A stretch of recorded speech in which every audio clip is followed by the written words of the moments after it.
last night's highly anticipated game in Montreal between the United States and Canada.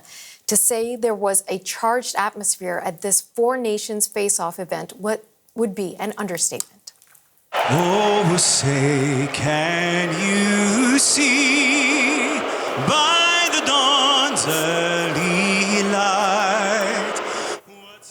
For the second consecutive game, there was loud booing during the Star-Spangled Banner amid the tariff threats by U.S. President Donald Trump and his repeated calls to make Canada the 51st state.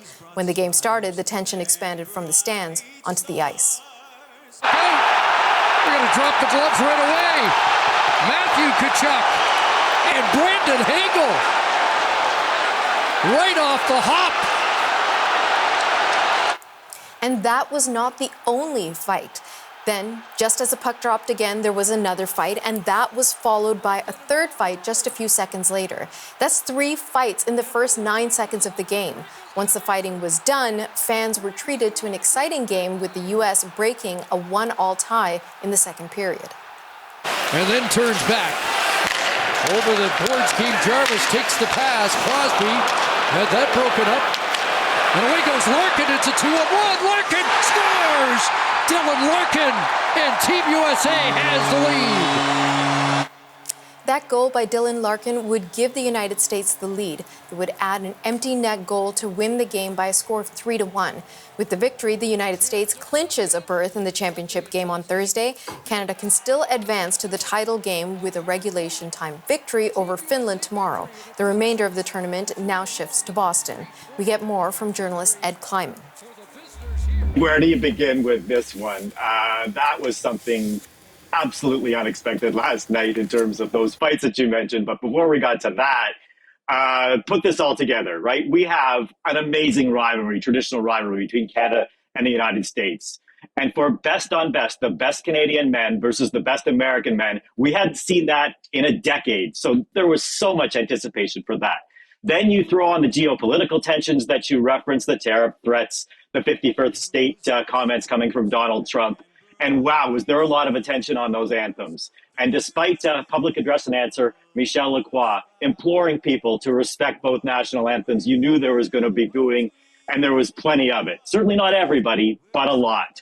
And then you contrast that to the Canadian national anthem, which we had 21,000 people dressed in their red. They all had their little flags on Flag Day, and they were belting out the national anthem. It was spine-tingling stuff to set up the game. And then nobody could have seen this. And I think historians of hockey decades from now are going to look back and say, wow, those fights, we've never seen anything like that before. It's very rare to have 3 fights in a game in the NHL ever, let alone international hockey. So that was something that really was very, very different in a hockey game. It was competitive. It was fast-paced.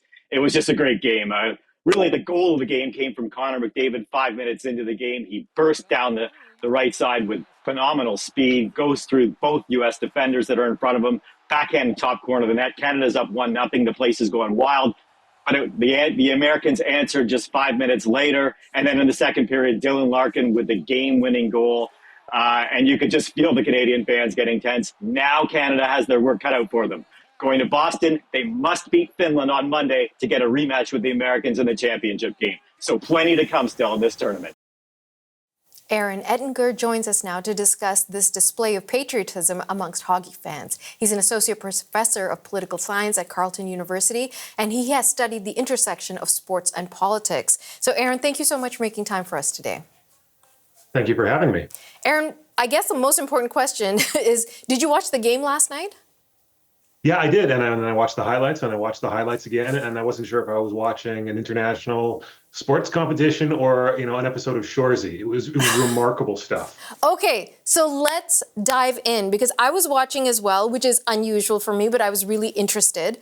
And then they told the audience, please don't boo. Try to be respectful during the anthem. But we all knew it was coming. The American national anthem starts and the Canadians start booing. So how are you interpreting that?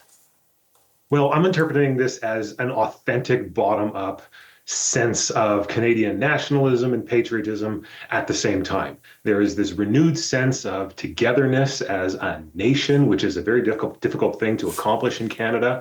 And people are mobilizing in their own peculiar ways in order to protect themselves and to exert Canada's interests on the world stage. Now, it can come as something as symbolic as booing at a hockey game. It can come as consumer boycotts. It can come as something else. But I think the bottom line is that this is real. Like, this is authentic. It is bottom up. It is not manufactured by elites. And it's a response to a genuine threat coming from Washington. Okay, so then let's continue the play-by-play, if you will. The game begins, but it doesn't, because immediately there's a fight. And there's 3 very aggressive fights in the first 10 seconds of the game. And I know that fighting is a part, an aspect of hockey, but this does seem abnormal. It seems unusual. Is that an extension of patriotism? Well, that's certainly an extension of the kind of authenticity of it all. Certainly the players in the locker rooms are getting a sense of how the people are feeling out in the stands and out in the streets, and it's being reflected back to them in the way these guys on the ice are responding. Right? Let's remember, this is basically an all-star game, and all-star games in the NHL and in the NBA are basically love fests. Nobody wants to do anything to get hurt or injured or compromise the regular season, but 3 fights in 9 seconds with real fists flying, that's no joke. No, it's no joke. And what I'm having a difficult time with is this sort of feeling of, as you said, the sense of patriotism. It's so real, and it's so unusual for us as Canadians to have this sensibility. You know, we're much more, we downplay our sense of nationalism, certainly not like the Americans. And at what stage is it patriotism and something that's turning a bit ugly and menacing and clearly violent?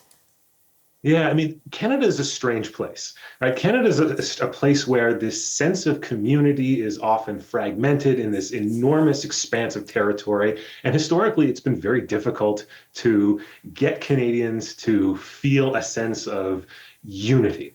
Right? Now, at the same time, there's this constant desire to separate ourselves from the United States. And at times in our history, it's manifested itself in anti-Americanism. Right? Think 2003 with the Iraq War or the Vietnam War in the late 1960s. In this current moment, we have this event, we have this force that is forcing Canadians to think about who we are as a national community, what we're prepared to do in the face of a genuine threat, and how we are different from our American cousins, only a couple of kilometers away in some cases. How far do we take this? So now the games are moving to Boston, right? And are the Bostonians, are the Americans going to start booing our anthem? Like, what do you anticipate we're going to see at the next game? I'm not entirely sure. And this is because Canada is far more unified in this tariff war situation than is the United States. Right? The United States really, you know, they're still struggling to understand, to comprehend what Donald Trump is doing in his first month. For Canadians, there's a clear consensus formed that he is bad news. Now, in the United States, it is still basically split 50-50. And so any response by way of the national anthem booing is really uncertain. I mean, that's part of what makes this so exciting, right? Observing the intersection of sports and politics is a fascinating, you know, example of real-time political responses to the world outside the arena. Aaron, I'm really struggling with this, if I can be totally transparent, because I hear everything you're saying, but I mean, the booing of the anthem is just disrespectful and rude, and okay, fine, but no one gets injured necessarily. But the sort of cheering of the kind of fighting that we witnessed last night, and if it is based on a political positioning, I mean, if that happened in the street, that's illegal, that's assault. You get criminally charged for it, but for some reason it's happening in a sports arena or on the ice, and therefore it's palatable. And for those of us who maybe don't speak this language of sports so fluently, it's really difficult to make this connection, because for some of us, the fear is, okay, then what's next? How much further does this type of aggression go? And if we're okay with being this aggressive politically and physically with our closest friends and allies, then what about the next team? And what about the next country and the next culture? Are we just now okay with this? Yes, that is a very, very fine line to walk. I mean, typically fighting on the ice gets cheered in the stands because it's sort of like the sublimation of an otherwise unacceptable behavior. We cheer the fighting on the ice because we can't do it in our real lives. And, we'll take that bargain pretty much 99 times out of 100. Now, you're right that it can quickly spill into something more pernicious. I mean, think about European soccer, hooliganism, and all that kind of stuff that is still a part of the European game. It is true that we can see the spillover effects of violence on the ice into the stands and maybe beyond. But in the North American sporting culture, we really don't see a whole lot of that stuff. But, we will see. We will see. Okay, let's see what happens at the next game, and then maybe we'll check in with you again. Mm-hmm. Aaron Ettinger, thank you so much for your time. Thank you.